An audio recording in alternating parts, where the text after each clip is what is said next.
Let's begin with this ad here. We will put an emphasis on ethos, or the credibility appeal, as they have a more prominent role in this advertisement. Here, ethos seek to build credibility through science. But why science? To answer this question, we will have to investigate the logos or logical appeals. It is rare for appeals to work alone, and they often overlap with one another. In this case, a logical association is made between science and the microscope you see in the background. We also find a situation of enthymeme in which our argument is to smoke, the premise is that science discovered it, and the unstated assumptions are that science is always right and always brings about good things.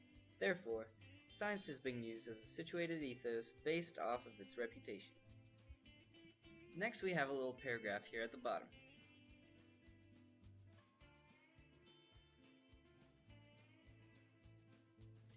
It states that a taste panel discovered no aftertaste.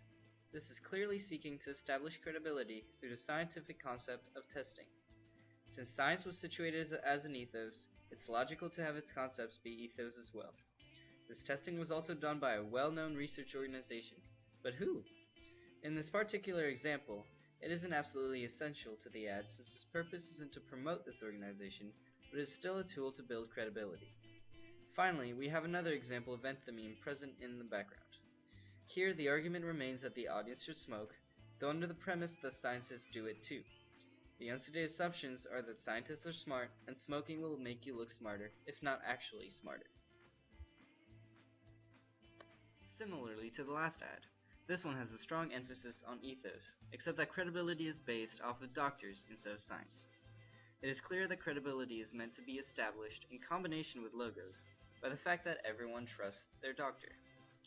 Furthermore, these doctors say this, and is put in quotation marks to emphasize the credibility of direct word. But that's not all. It's not just one, but 20,679 physicians that are saying the same thing. To an average person, this might seem like an exaggeration, but the ad also states that the number was checked and certified, this time by an organization mentioned by name, boosting its credibility. We also find some pathos, or emotional appeals in this ad. Doctors represent trust and safety, encouraging people to buy cigarettes. Not only that, but the entire ad is based off of the color red, which in a logical connection to the doctor, can be related to blood, which in turn relates to vitality. In other words, cigarettes are vital and should be bought. Following up on pathos, we reach the final ad. The most obvious indication of pathos comes from the giant baby pictures. Not only are babies cute and adorable, but they represent the family life and can affect fathers and mothers. The father being referred to on the right hand side is meant to appeal to those men hoping to become good dads. What better way to become a great dad than to smoke? Dads want to be looked up to. They want to be their sons' role models, hence the language used in the right hand side.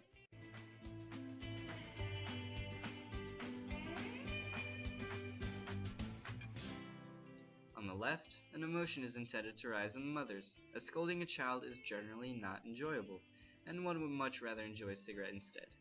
It's logical in the sense that it's more difficult to punish a child than to smoke. It is also very logical for a father to want the best for his child. Some unstated assumptions here are that the mothers are the only ones who do the scolding, and the fathers are the role models, and so we have some gender classification based off the cultural lens of the time. The background colors here are different than the last ad, in the sense that they aren't as intense and much more soothing like children's pastel colors.